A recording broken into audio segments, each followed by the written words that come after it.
Vale, nos toca el canto 2, que voy a intentar leerlo de golpe.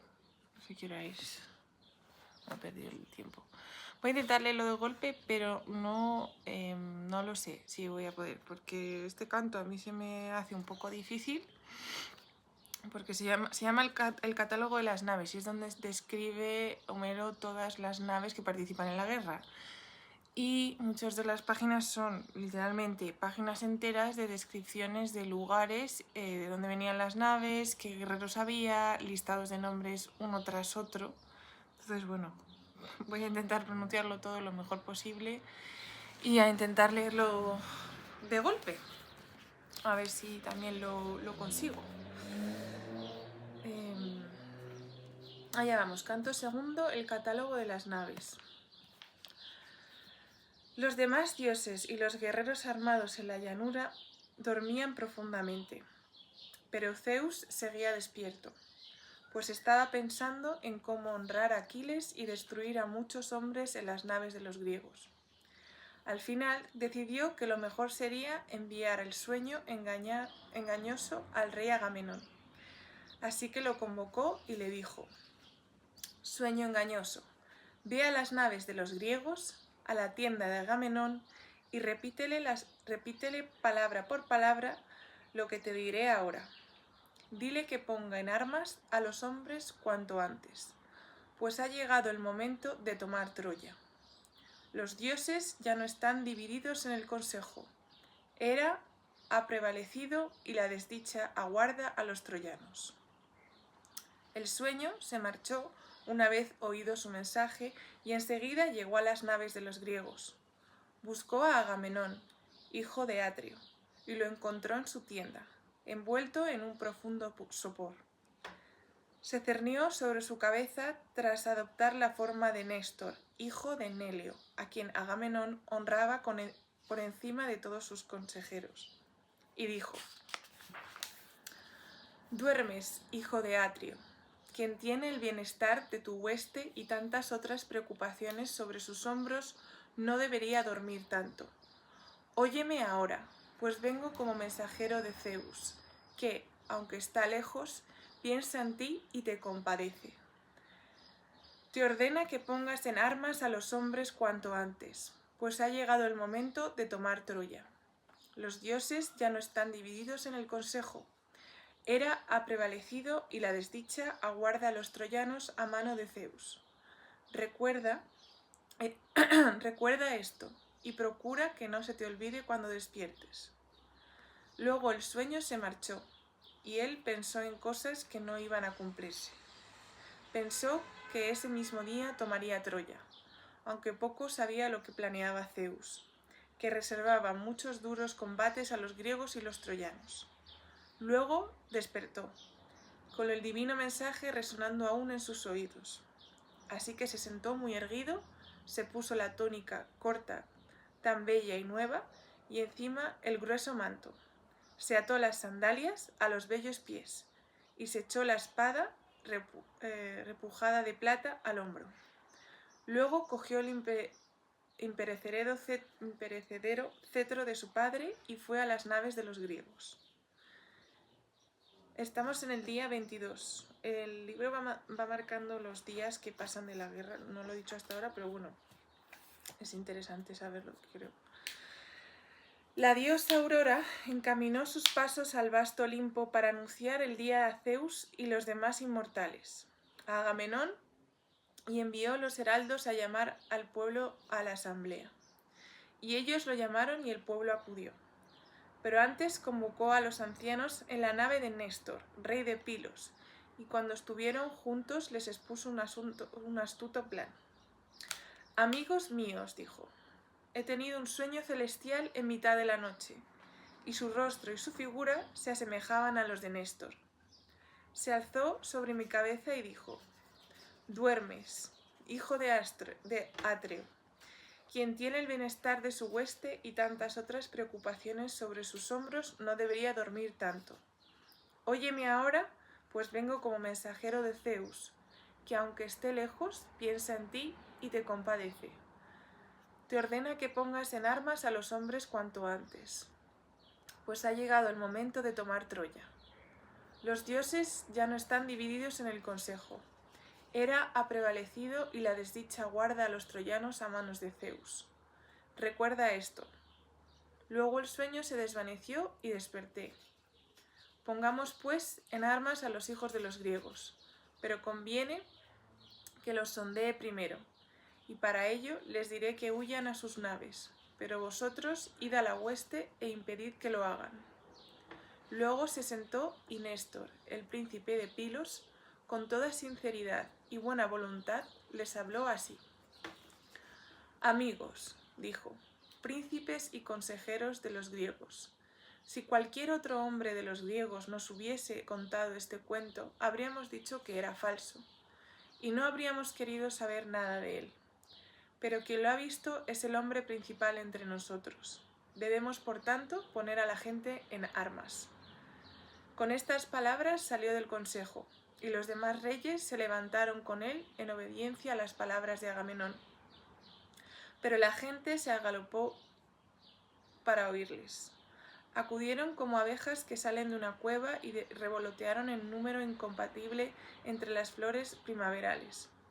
Agrupadas en racimos, así derramó la poderosa multitud de las naves y las tiendas hasta la asamblea. Y se alinearon en la ancha orilla, mientras entre ellos corría el rumor, mensajero de Zeus, animándolos a adelantarse. Así se arremolinaron en una abigarrada y tumultuosa confusión, y la tierra gimió bajo las pisadas de los hombres mientras la gente ocupaba su lugar. 9 heraldos fueron gritando entre ellos que terminara el tumulto y escucharan a los reyes, hasta que por fin ocuparon su lugar y cesó su clamor. Luego el rey Agamenón se puso en pie con su cetro en la mano. Este era obra de Hefesto, que se lo regaló a Zeus, hijo de Cronos. Zeus se lo dio a Hermes, verdugo del monstruo Argos, guía y guardián. El rey Hermes se lo dio a Pélope, el poderoso auriga, y Pélope a Etrio, pastor de su pueblo. Atrio, cuando murió, se lo dejó a Tiestes, rico en rebaños, y Tiestes, a su vez, lo dejó para que lo empuñara Agamenón, y para que fuese el señor de todo Argos y de las islas. Apoyándose pues en su cetro, se dirigió a los griegos.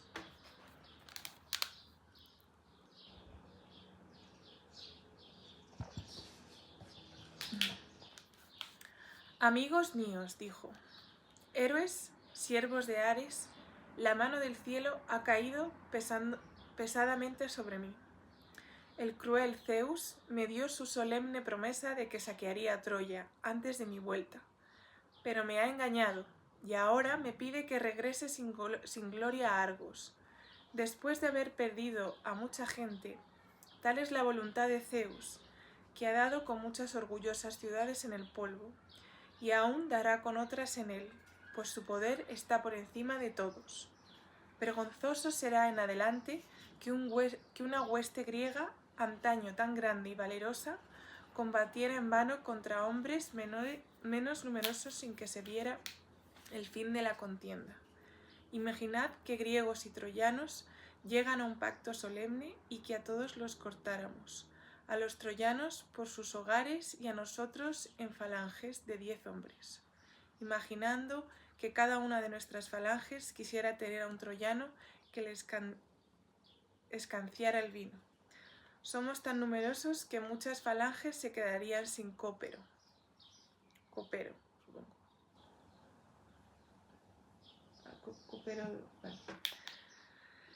Copero es quien lara y organiza las copas, tengo apuntado. Pero ellos tienen en la ciudad aliados de otros lugares, que son quienes me impiden saquear la rica ciudad de Troya. Han pasado 9 años de Zeus, los maderos de las naves se han podrido, y la maniobra ya no es fiable. Nuestras mujeres e hijos en casa esperan ansiosos nuestra vuelta, pero lo que vinimos a hacer no se ha cumplido. Hagamos pues como digo, volvamos a nuestra patria para que no volvamos a nuestra patria, ya que no habremos de tomar Troya. Con estas palabras conmovió el corazón de la multitud, gran parte de la cual desconocía el astuto propósito de Agamenón. Se movieron de aquí para allá con las olas del mar Icario, cuando los vientos del sur y del este salen de las nubes del cielo para azotarlas, como cuando el viento del oeste barre un campo de trigo y las espigas se inclinan bajo su empuje. Así se movieron mientras corrían dando gritos hacia las naves, y el polvo debajo de sus pies se alzó hacia el cielo. Se animaron unos a otros a botar las naves al agua. Despejaron los canales, empezaron a quitar los puntales, y el cielo resonó con sus gritos de contento. Tan ansiosos estaban de volver. Y sin duda los griegos habían vuelto a pesar de ser ese su destino. Pero Hera le dijo a Atenea: «¡Ay, hija de Zeus, portador de la égida! Infatigable, ¿habrán de huir los griegos a su patria por el ancho mar? ¿O dejar a Príamo y a los troyanos la gloria de quedarse con Helena, por cuya causa tantos griegos han muerto en Troya, lejos de sus casas? Ve enseguida entre la hueste y háblales en justicia, uno por uno, para que no boten las naves al mar». Atenea no se demoró en hacer lo que le pedía. Bajó con una flecha de las cumbres del Olimpo, y en un momento llegó a las naves de los griegos. Allí encontró a Ulises, comparable a Zeus por sus consejos, solo. Aún no había tocado su nave, pues estaba apenado y arrepentido, así que fue a su lado y le dijo: «Ulises, noble hijo de Laertes, ¿vais a subir a vuestras naves y a partir vuestra patria de este modo? ¿Dejaréis a Príamo y a los troyanos la gloria de quedarse con Helena, por cuya causa tantos griegos han muerto en Troya, lejos de sus casas? Ve enseguida entre la hueste y háblales en justicia, uno por uno, para que no boten las naves al mar». Ulises supo que la voz era de la diosa. Tiró el manto y echó a correr. Su criado, Euríbates, un hombre de Ítaca, que lo entendía, recogió el manto, mientras Ulises iba directo a ver a Agamenón, y recibía de él su cetro ancestral e imperecedero. Con él fue entre las naves de los griegos. Cada vez que se encontraba con un rey o un jefe, se plantaba ante él y le hablaba en justicia. «Señor», decía, «esta huida es cobarde e indigna. Quédate donde estás y pide a tus hombres que sigan también en su puesto. Aún no conocéis los verdaderos planes de Agamenón.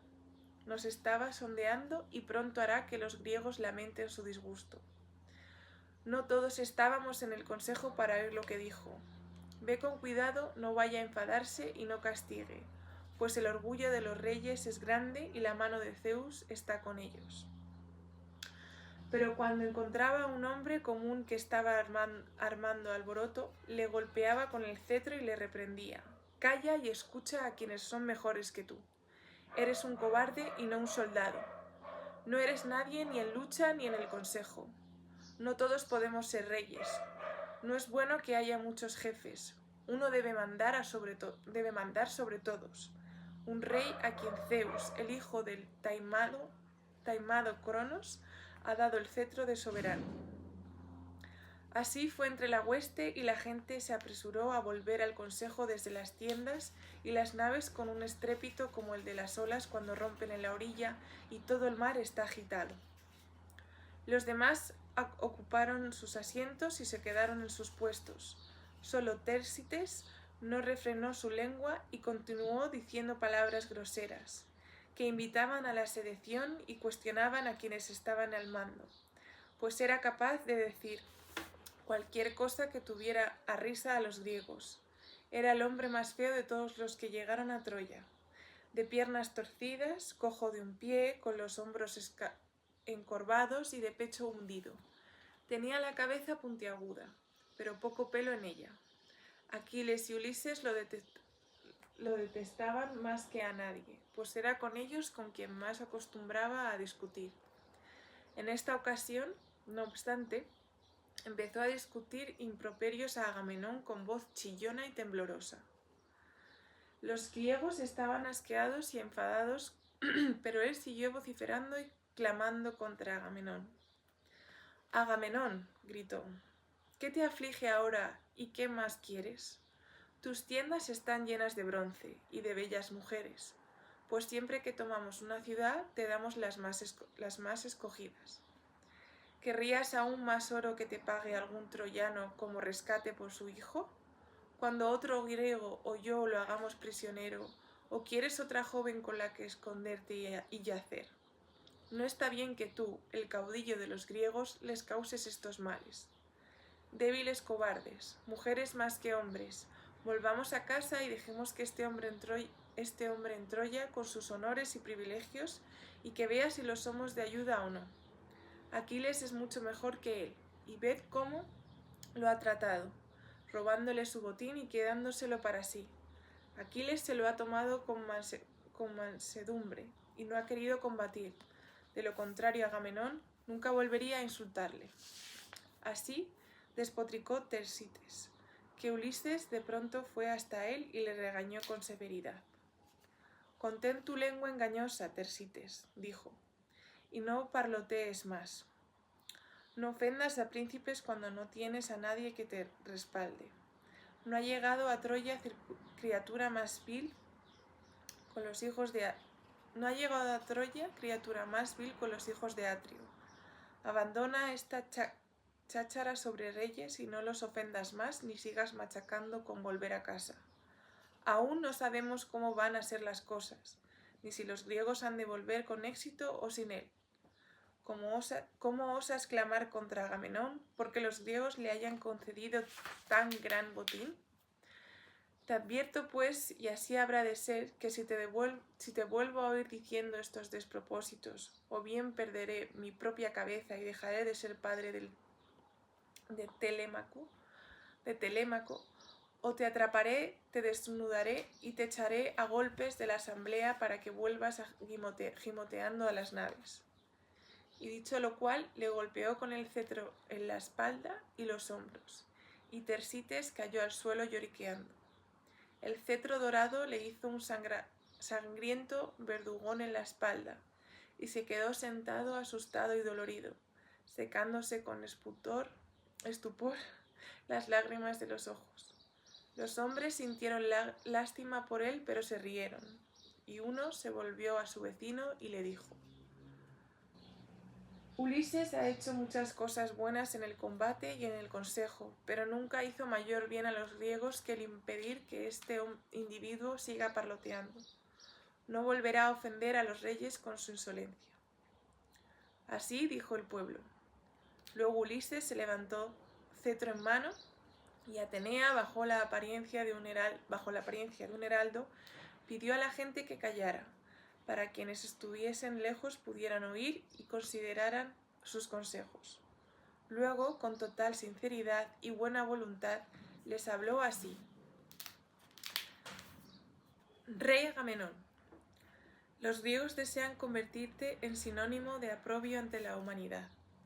Olvidan la promesa que te hicieron cuando partieron de Argos, de que no volverías hasta haber saqueado la ciudad de Troya, y como niños o viudas murmuran y quieren partir a casa. Es cierto que han padecido lo bastante como para desanimarse. Los hombres se impacientan cuando tienen que estar lejos de sus mujeres, aunque sea un mes, y llevan 9 años. Cuando están embarcados a merced del viento y de las ollas, pero llevamos... voy a volver a empezar. Rey Agamenón, los griegos desean convertirse en sinónimo de oprobio ante la humanidad. Olvidan la promesa que te hicieron cuando partieron a Argos, de que no volverías hasta haber saqueado la ciudad de Troya, y, como niños o viudas, murmuran y quieren partir a casa. Es cierto que han padecido lo bastante como para desanimarse. Los hombres se impacientan cuando tienen que estar lejos de sus mujeres, aunque sea un mes, cuando están embarcados, a merced del viento y las olas. Pero llevamos aquí 9 años, y no puedo, por tanto, culpar a los griegos por estar inquietos. Aún así, nos deshonraríamos si volviésemos vacíos después de tanto tiempo. Por ello, amigos míos, tened un poco más de paciencia hasta que sepamos si las profecías de Calcante eran ciertas o falsas. Todos los que no hayan muerto recordarán como si fuese ayer el día anterior, cómo las naves de los griegos se demoraron en Aulide, cuando se dirigían a hacer la guerra contra Príamo y los troyanos. Estábamos alrededor de un fuerte ofreciendo sacrificios a los dioses en sus altares sagrados, y había un bello plátano al pie del cual manaba un torrente de agua pura. Entonces vimos un prodigio, pues Zeus hizo salir una temible serpiente del suelo, con manchas de sangre en el lomo, y salió disparada del altar en dirección al plátano. Había una nidada de gorriones muy pequeños en la rama más alta, asomando entre las hojas 8 en total, y con la madre eran 9. La serpiente devora a los pobres criaturas piadoras, mientras la madre volaba, lamentándose por sus pequeños. Pero la serpiente se enroscó en torno a ella y la atrapó con el ala mientras chillaba. Luego, después de que se comiera al gorrión y a sus crías, el dios que la había enviado la convirtió en una señal, pues Zeus, el hijo del taimado Cronos, la convirtió en piedra, y todos nos quedamos pasmados ante lo sucedido, al ver que tan espantoso portento había interrumpido nuestros sacrificios. Calcante nos declaró los oráculos del cielo. ¿Por qué, griegos?, dijo, ¿os habéis quedado sin palabras? Zeus nos ha enviado esta señal, que ha tardado en llegar y aún habrá de tardar más en cumplirse, aunque su fama durará eternamente. Igual que la serpiente ha devorado a los 8 polluelos y al gorrión que los incubó, lo que hace un total de 9. Combatiremos 9 años en Troya, pero el 10º tomaremos la ciudad. Eso fue lo que dijo, y ya ahora todo se está cumpliendo. Quedaos, pues, todos, hasta que tomemos Troya. Al oírlo, los griegos prorrumpieron en gritos, hasta que las naves volvieron a resonar en el alboroto. Néstor, caballero de Gerenia, les habló. «¡Ay de vosotros!», exclamó, «que os quedáis aquí hablando como niños cuando deberíais combatir como hombres. ¿Dónde están ahora vuestros compromisos y dónde los juramentos que hicimos? Debemos arrojar al fuego nuestros consejos con nuestras libaciones y la camaradería en que depositamos nuestra confianza. Perdemos el tiempo con palabras y por mucho que hablemos no avanzaremos. Levanta, pues, hijo de Atrio, con firme propósito. Conduce a los griegos a la batalla y deja que se pudra el puñado de hombres que conspiran y conspiran en vano y que vuelvan a Argos antes de saber si Zeus miente o es sincero. Pues el poderoso Zeus, hijo de Cronos, sin duda nos prometió el éxito cuando los griegos largamos velas para llevar la muerte y la destrucción a los troyanos. Nos mostró signos favorables relampagueando a nuestra derecha, con que no se apresure nadie a volver hasta que no haya yacido con la mujer de algún troyano y vengado los trabajos y pesares que ha sufrido por culpa de Helena. No obstante, si alguno tiene tanta prisa por volver a casa, que ponga la mano en su nave y encuentre su destino.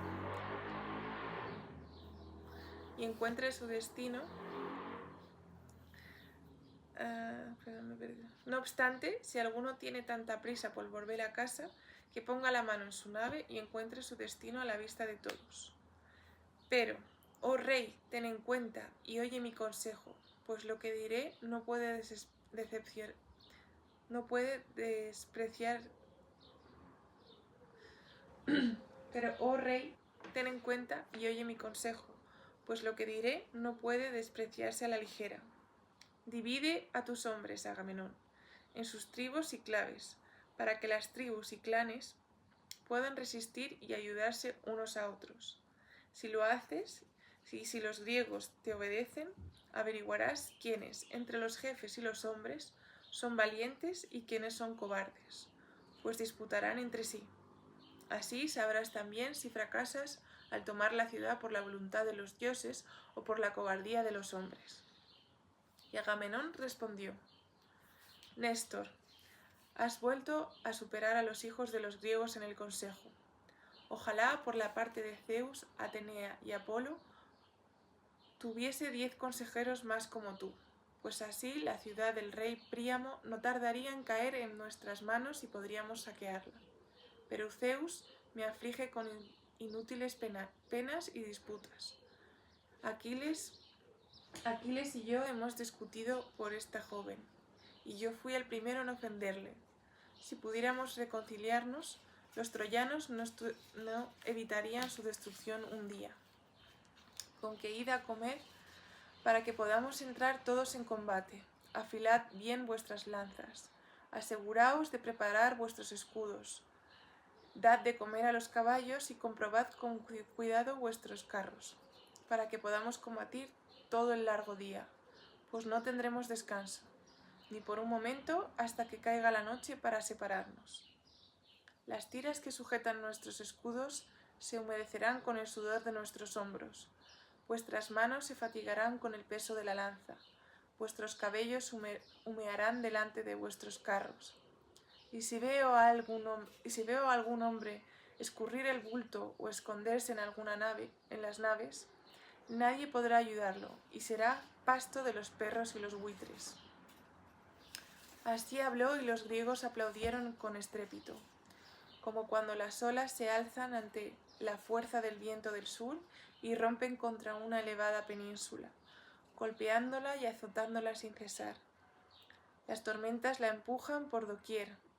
Así se alzaron los griegos y corrieron en todas las direcciones hacia sus naves. Allí encendieron sus fuegos en las tiendas y comieron, después de que cada hombre ofreciera sacrificio a uno o a otro de los dioses y rezara por salir vivo del combate. Agamenón, rey de los hombres, sacrificó un toro de 5 años al poderoso Zeus e invitó a los príncipes y ancianos de su hueste. Primero invitó a Néstor y al rey Idomeneo, luego a los Ayaxes y a Diomedes, hijo de Tidio, y en sexto lugar a Ulises, comparable a los dioses en el consejo. En cambio, Menelao se presentó sin que lo invitaran, pues sabía lo atareado que estaba su hermano. Se pusieron en pie alrededor del toro con la cebada en la mano, y Agamenón oró: Glorioso y supremo Zeus, que moras en el Olimpo y cabalgas las nubes de tormenta. Concédenos que no se ponga el sol, ni caiga la noche hasta que haya caído el palacio de Príamo y sus puertas hayan sido consumidas por el fuego. Concédeme que mi espada atraviese la túnica de Héctor, aquí a la altura de su corazón, y que muchos de sus compañeros mueran en polvo al caer muertos a su lado. Así oró, pero Zeus no iba a atender su plegaria. Aceptó el sacrificio, pero aún así aumentó sus trabajos. Cuando terminaron de orar y de espolvorear la cebada, echaron hacia atrás la cabeza de las víctimas y las mataron y despellejaron. Cogieron los huesos de los muslos, los envolvieron en 2 capas de grasa y pusieron encima unos trozos de carne. Luego los quemaron sobre unos leños, pero clavaron las entrañas en espetones, y las pusieron al fuego para asarlas. Cuando se quemaron los muslos y probaron las entrañas, cortaron los demás en trozos pequeños, pincharon la carne en espetones, la asaron hasta que estuvo hecha y la quitaron del fuego. Luego, cuando terminaron de preparar el banquete, todo el mundo comió hasta hartarse. Cuando comieron y bebieron lo suficiente, Néstor empezó a hablar. Rey Agamenón, dijo, no nos quedemos hablando aquí, ni demoremos la labor de los dioses han puesto en nuestras manos. Que los heraldos llamen a los hombres a sus naves. Luego iremos a la hueste para poder empezar a luchar cuanto antes. Así habló, y Agamenón escuchó sus palabras. Enseguida ordenó a los heraldos que llamaran a la gente a la asamblea.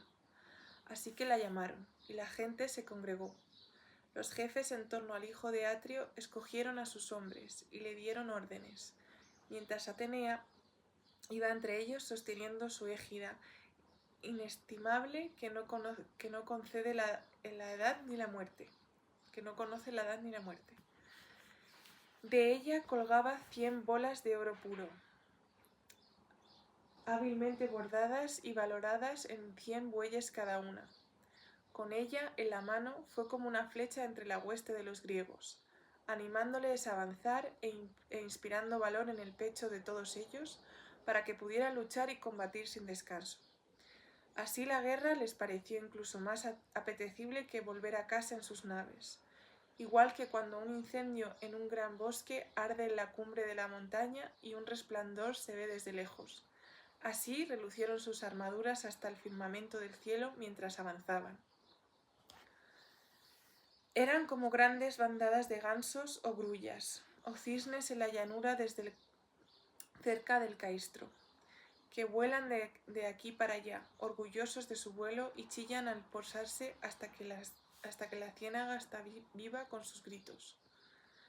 Así se derramaron las tribus de las naves y las tiendas hasta la llanura del Escamandro, y el suelo resonaba como el bronce bajo las pisadas de los hombres y los caballos. Tan apretados iban sobre el campo, cubiertos de flores como las hojas que brotaban en verano, igual que incontables enjambres de moscas zumban en torno a la casa del pastor en primavera, cuando los cubos están llenos de leche. Así cubrieron los griegos la llanura para atacar a los troyanos y destruirlos. Los jefes dispusieron a los hombres y así y asá antes de que empezara el combate, separándolos igual que separaban los pastores sus rebaños cuando se mezclan al pastar. Y entre ellos fue el rey Agamenón, con una cabeza y un rostro como los de Zeus, señor del trueno, una criatura como las de Ares y un pecho como el de Poseidón, como un enorme toro que domina las manadas de la llanura. Así hizo destacar el incomparable Zeus al hijo de Atrio entre la multitud de héroes. Y ahora, oh musas, que moráis en las mansiones del Olimpo, decidme, pues vosotras sois diosas y estáis en todas partes y lo veis todo, mientras que nosotros no sabemos sino por la fama. ¿Quiénes eran los jefes y príncipes de los griegos? En cuanto a los soldados normales, eran tantos que no podría nombrar a cada uno de ellos ni aunque tuviese 10 lenguas, y aunque la voz no se me quebrase y mi corazón fuese de bronce, a no ser que vosotras, musas olímpicas, hijas de Zeus, portador de la égida, me lo contarais. Pero ahora nombraré a los capitanes de las naves y de toda la flota. Penéleo, Leito, Arcesialo, Protoenor, Clonio, capitaneaban a los beocios. Estos vivían en Iria y en la Petria Aúlide, y señoreaban Esqueno, Escolo y las tierras altas de Eteono, Tespía, Grea y la bella ciudad de Micaleso. También señoreaban Arma, Ilesio y Eritras, y eran dueños de León, Hila, Peteón, Ocalea y la bien construida fortaleza de Medeón, y Copas, Eutresis y Tisbe, refugio de las palomas, Coronea y los pastos de Aliarto, Platea y Glisante, la fortaleza de Hipotebas, la sagrada Onquesto, con su famoso bosque de Poseidón, Arne, rica en viñedos, Midia, la sagrada Nisa y Antedón al borde del mar.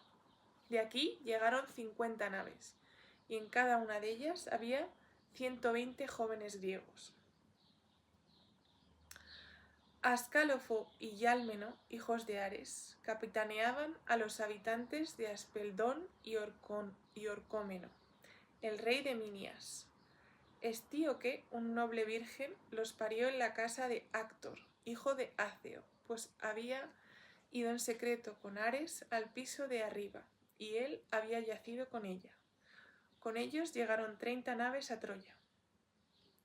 A los focios los capitaneaban Esquedio y Epístrofo, hijos del poderoso Ífito, hijo de Náubulo. Ellos eran quienes señoreaban Cipariso, la pedregosa Pitón, la sagra Crisa, Dáulide y Panopeo. También moraban en Anemoria y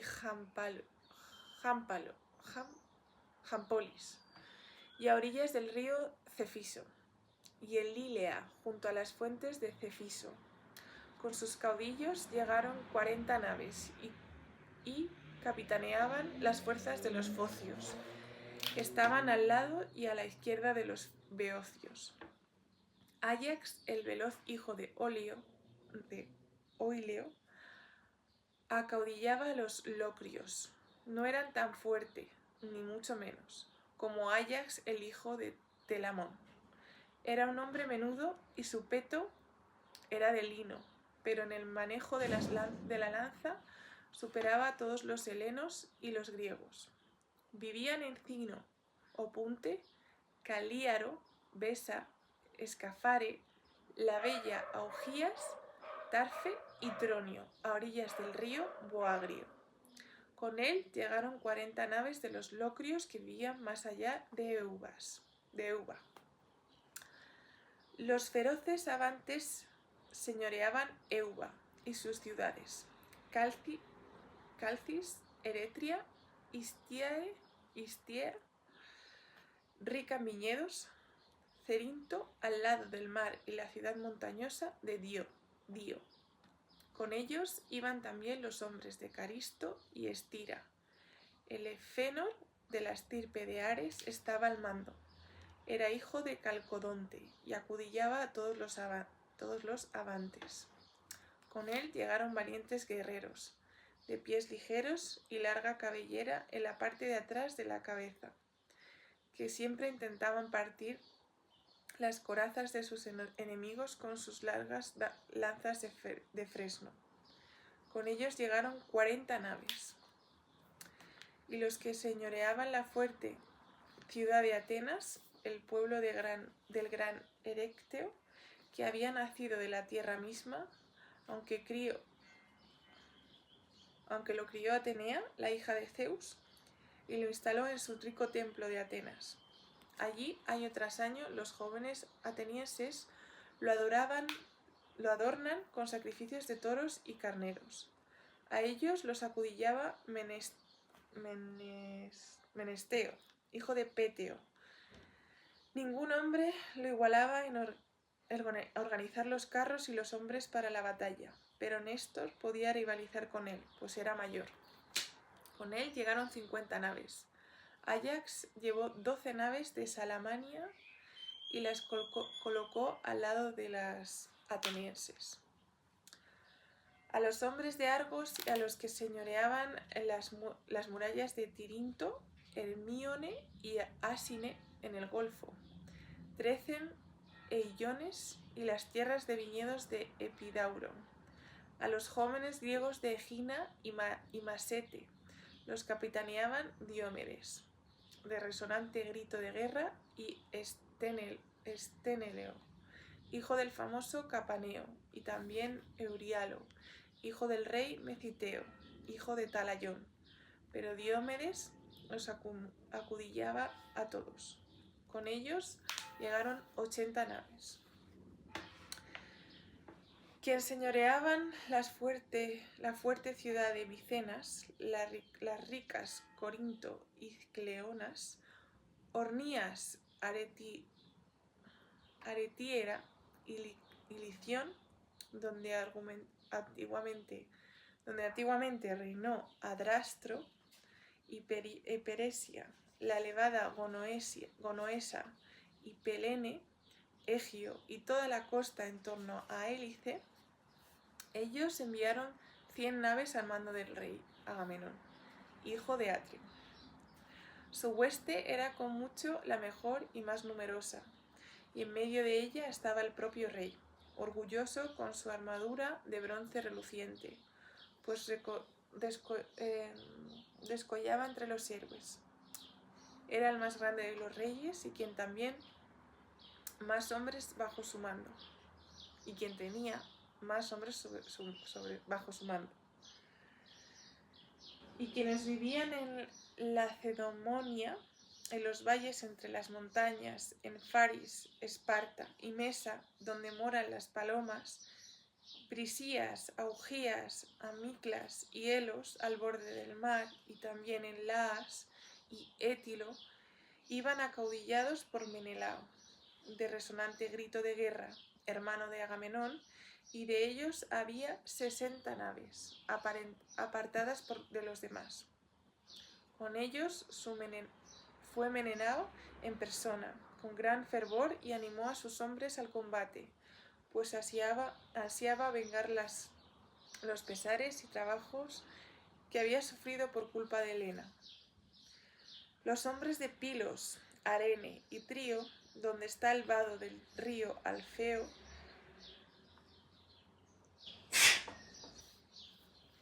la fuerte de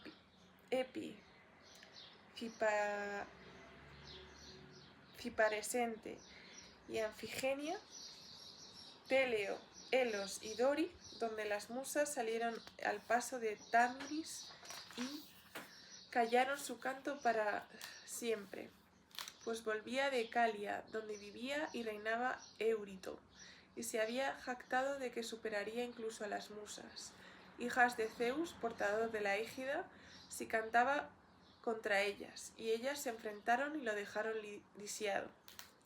Lo privaron de su divino don para el canto, y a partir de entonces olvidó cómo tocar la lira. Estaban acaudillados por Néstor, y con él fueron 90 naves. Y quienes señoreaban Arcadia, al pie de la alta montaña de Cilene, cerca de la tumba de Épido, donde la gente combate cuerpo a cuerpo, también los fenios y los orcómeno, también de los fenio y de orcómeno, rica en rebaños, los de Ripe, Estratia y la desolada Enispe, los de Tegea y la bella Mantinea, los de Estínfalo y Parrasia, todos iban acaudillados por Agapenor, hijo de Anceo, y tenían 60 naves.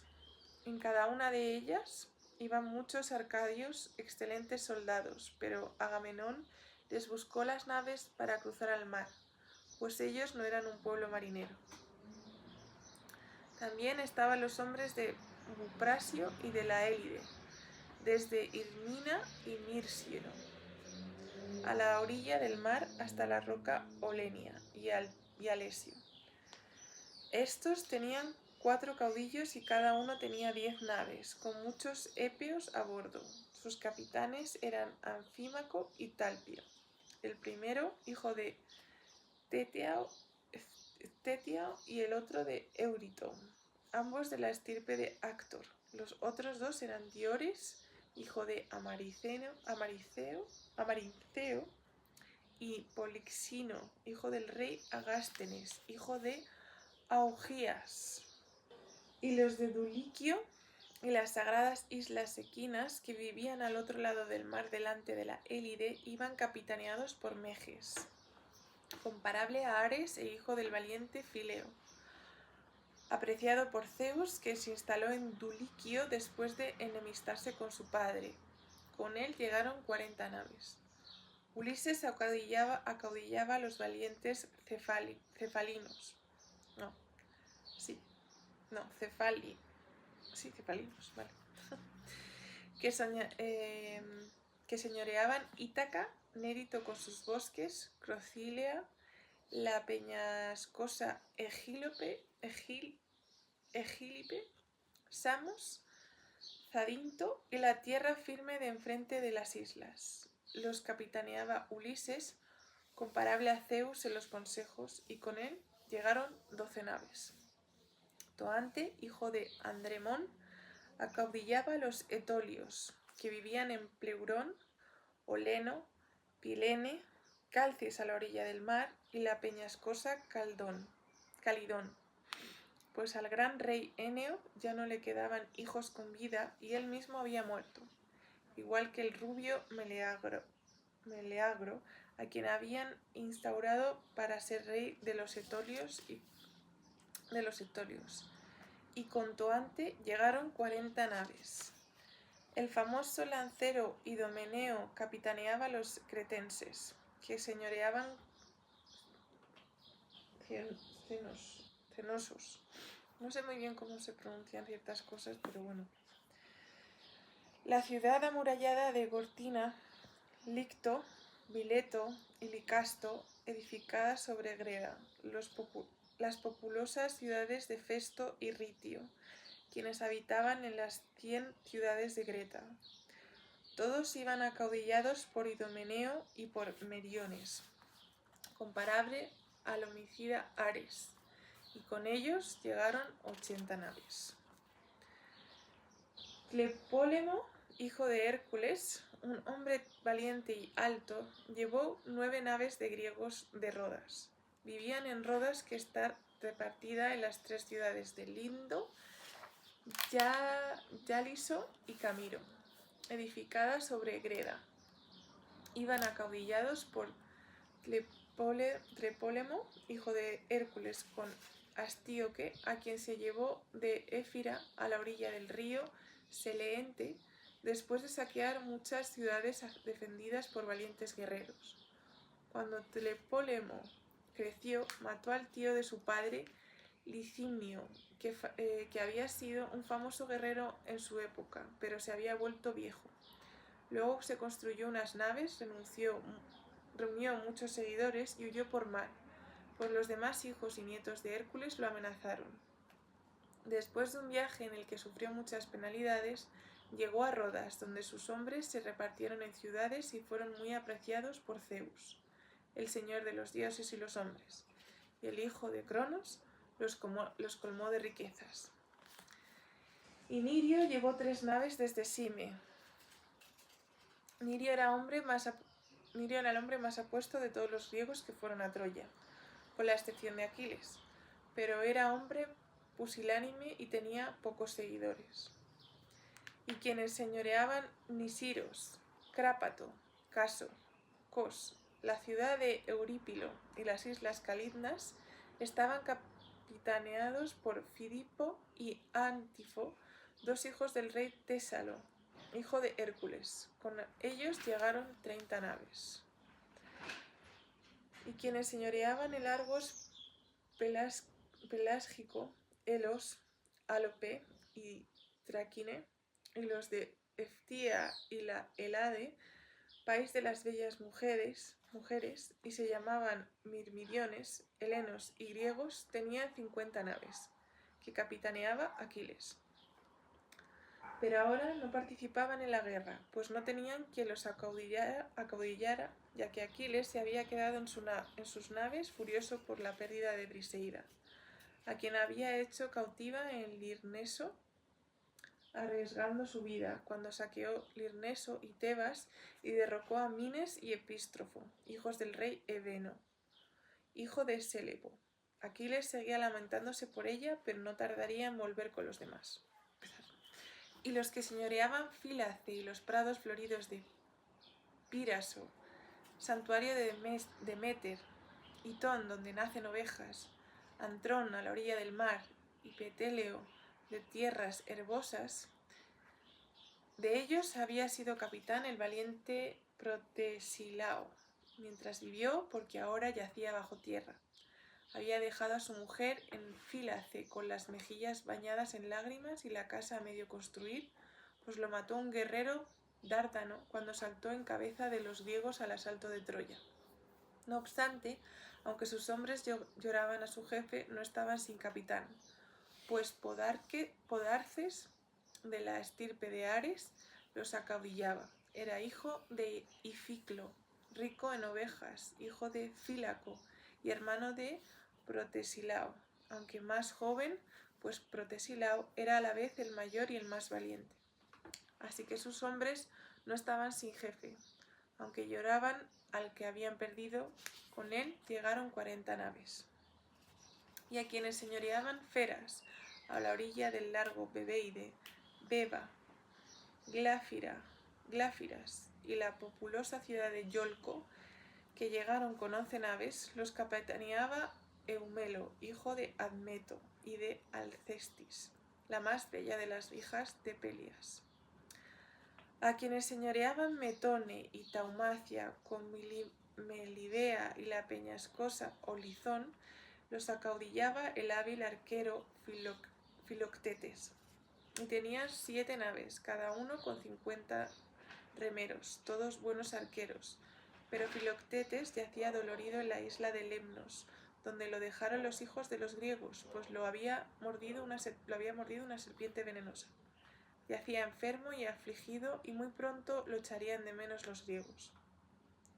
Aunque sus hombres lamentaban su pérdida, no estaban sin jefe, pues Medonte, hijo bastardo de Oileo, con Rena, los acaudillaba en el combate.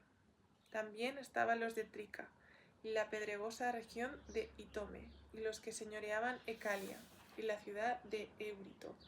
El Ecalio iban capitaneados por los 2 hijos de Asclepio, hábiles en el arte de sanar, Podalirio y Macaón, y con ellos llegaron 30 naves.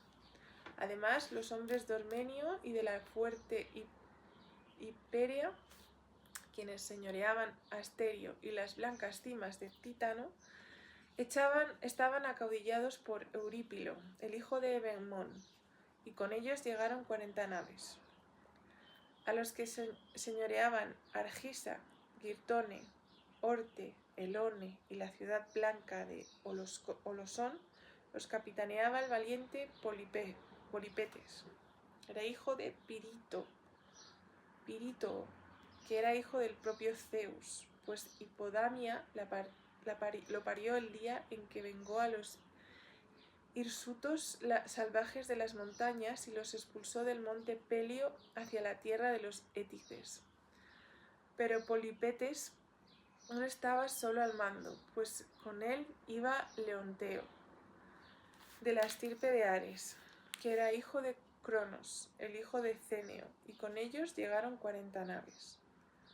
Guneo llevó 22 naves desde Cifo, y las siguieron los Einanes y los valientes Perebos, que vivían en la fría Dona y señoreaban las tierras en torno al bello río Titareso, que vierte sus aguas en el Peneo. No se mezclan con los planteados remolinos del Peneo, sino que fluyen sobre ellos como aceite, pues el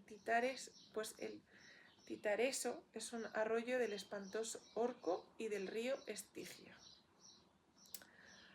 A los magnates los capitaneaba Prótoo, hijo de Tendredón.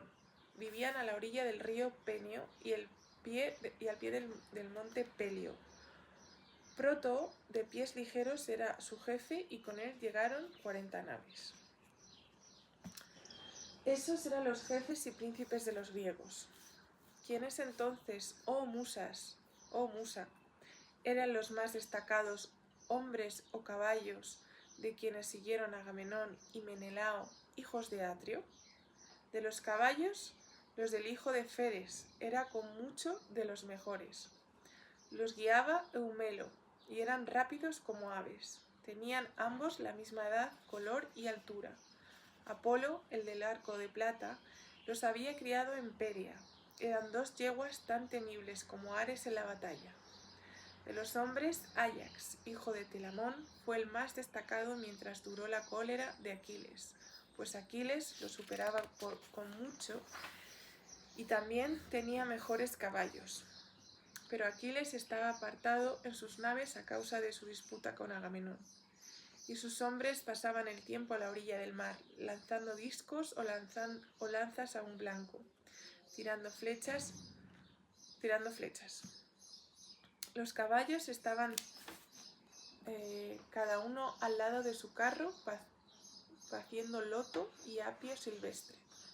Los carros estaban tapados, pero sus dueños, al no tener jefe, iban de aquí para allá entre la hueste y no combatían.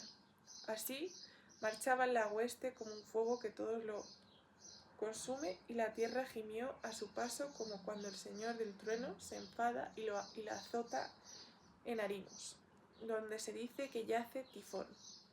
Así gemía la tierra bajo sus pies mientras avanzaban por la llanura. Y entonces Zeus envió a Iris, veloz como el viento, a comunicar la mala noticia a los troyanos. Estaban en la asamblea, viejos y jóvenes, a las puertas del Príamo, e Iris se acercó a Príamo hablando con la voz del hijo de Príamo, Polites, que por ser de pies ligeros estaba apostado como vigía en la tumba del viejo. Esietes para detectar cualquier salida de los griegos.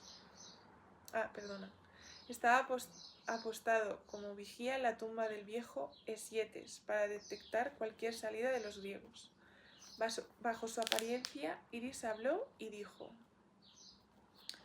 Anciano, dices palabras ociosas, como si estuviésemos en un tiempo de paz, cuando estamos en guerra.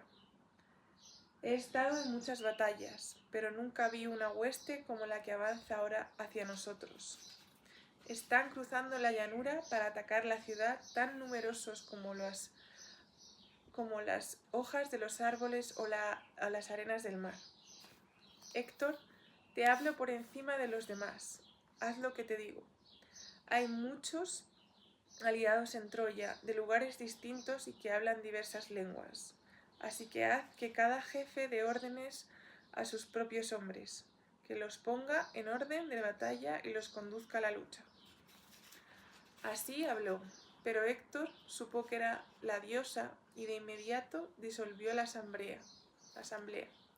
Los hombres corrieron a buscar sus armas, todas las puertas se abrieron y la gente salió por ellas a pie y a caballo, con el estrépito de una gran multitud. Hay un gran montículo ante la ciudad, que se alza solo en mitad de la llanura. Los hombres lo llaman Batiea, pero los dioses saben que es la tumba de Ágil Mirina. Aquí los troyanos y sus aliados dividieron sus fuerzas.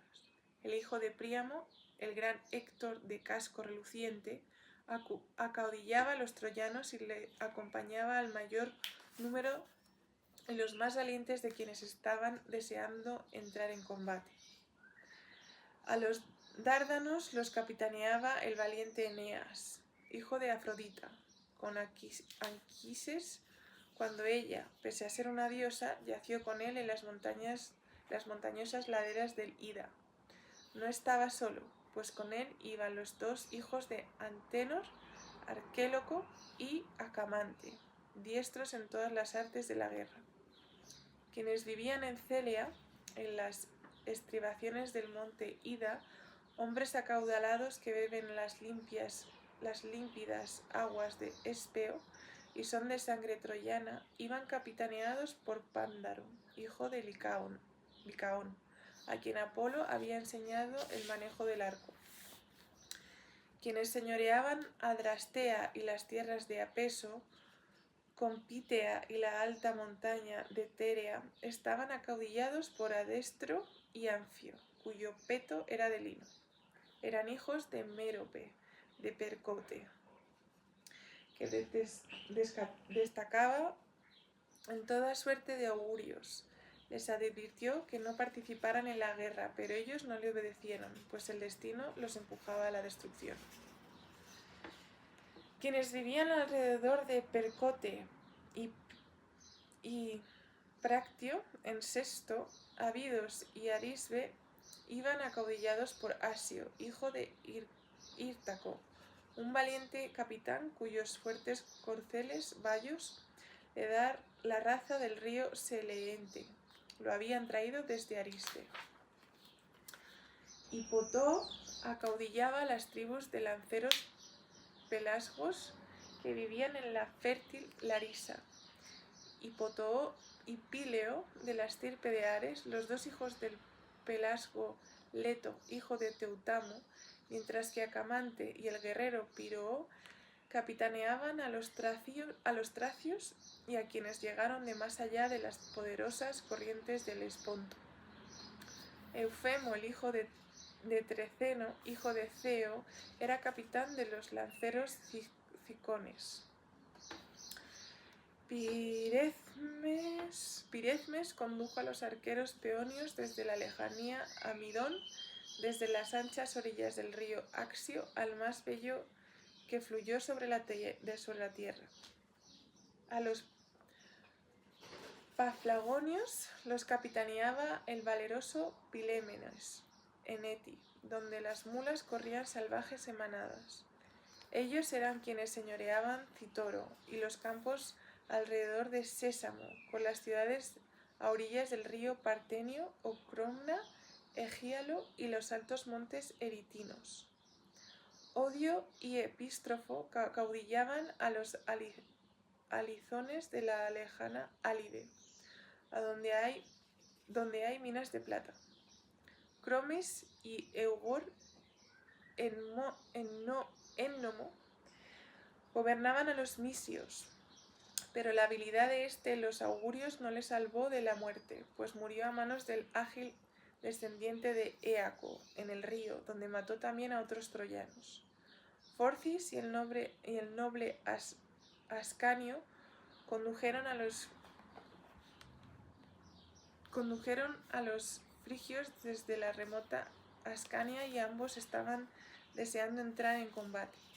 Mésteles y Antifo, hijos de Tálemes, que los engendró la laguna Gigea, capitaneaban a los menios que vivían al pie del monte Témolo, no sé, bueno, Témolo, supongo.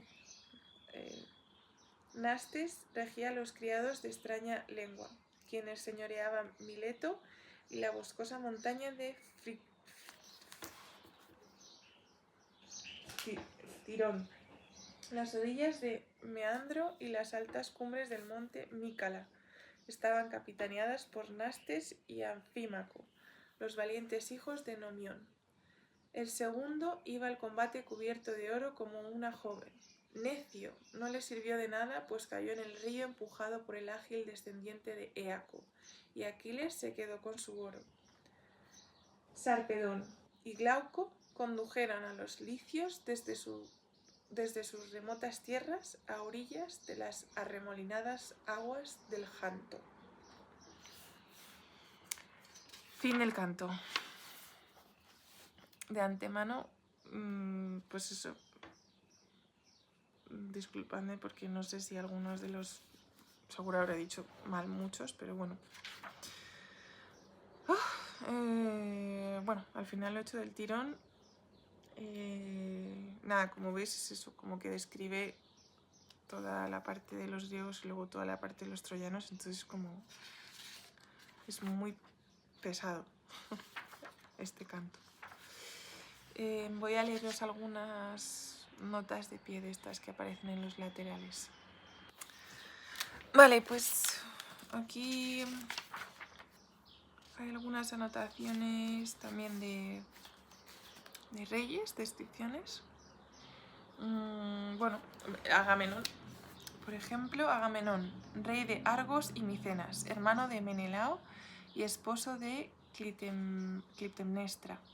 Tiene al mando de todas las tropas griegas, es hijo de Atrio y rey de Micenas, y de Aéropa, una princesa cretense. Cuenta Eurípides en su tragedia Ifigenia en Áulide que Agamenón mata al primer marido de Clitemnestra y al hijo de ambos antes de casarse con ella. Diversas tradiciones le atribuyen la paternidad de tres figuras muy conocidas en la tragedia griega clásica: Ifigenia, Electra y Orestes. El sacrificio de Ifigenia para aplacar a Artemisa acrecienta sin medida el odio que siente hacia él su esposa Clitemnestra, la madre de Ifigenia, la cual, según cuenta Sófocles, acabará asesinándolo. Ulises, héroe griego, rey de Ítaca y jefe del contingente de los cefalenios. Es también uno de los pretendientes de Helena, obligado a combatir en la guerra. Es hijo de Leastres y Anticlea, y nieto de Eutólico, maestro ladrón, descendiente de Hermes. Conocido por su astucia y su falta de escrúpulos, intenta evitar participar en la guerra fingiéndose loco. Al descubrirse su estratagema, se une a la compañía con 12 barcos. Destaca como diplomático, ladrón y estratega. Es él quien descubre que Aquiles, vestido de mujer, entra entre las hijas de Licómedes y participa también en la embajada a Troya para evitar la guerra. Esto lo hemos visto antes en el anterior canto. Tersites, combatiente griego. Para recalcar su insignificancia y a diferencia de lo que ocurre con la mayoría de los personajes, Homero no da ninguna indicación sobre su filiación y nos lo presenta además como feo, cojo, jorobado, de cabeza puntiaguda y calvo. Como señala E. F. Stone en El juicio de Sócrates, su aparición representa el debut del hombre común en la historia escrita. Su discurso es, además, el primer ejercicio de libertad de expresión de un hombre de origen humilde frente a un rey. Y, como era de esperar, su palabra es silenciada por la fuerza. Tersites es el principio del canto, ¿no? que grita Agamenón.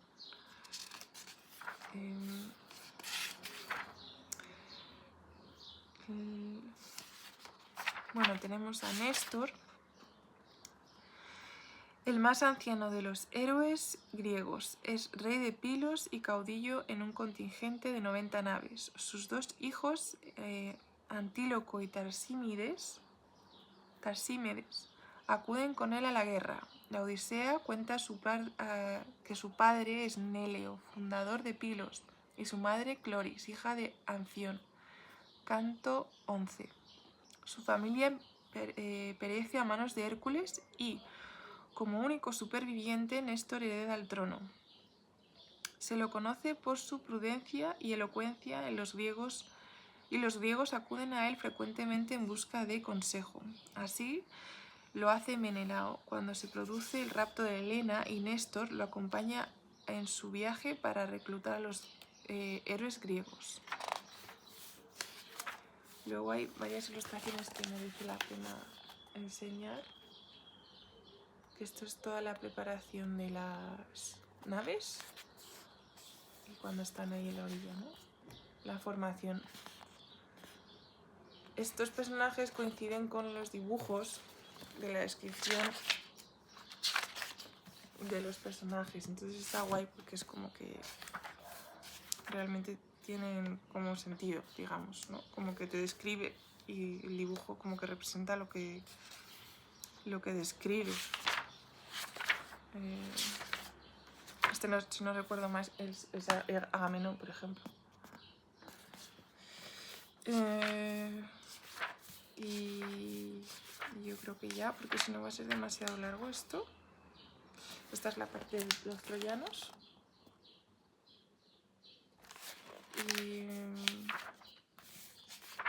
Y bueno, el último os puedo leer a Héctor. No se me acabe la batería. Dice: Héctor, héroe y príncipe troyano, comanda las tropas de Troya. Es hijo de Príamo y de Hécuba, y hermano de Paris y Casandra. Su mujer es Andrómaca y Astianacte, su hijo.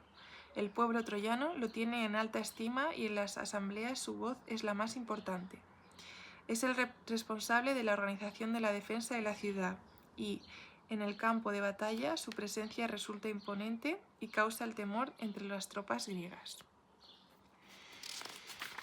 Vale, pues nada, yo recomiendo que si os interesa más verlo, hay mapas desarrollados como de estos territorios y de toda la guerra, o sea,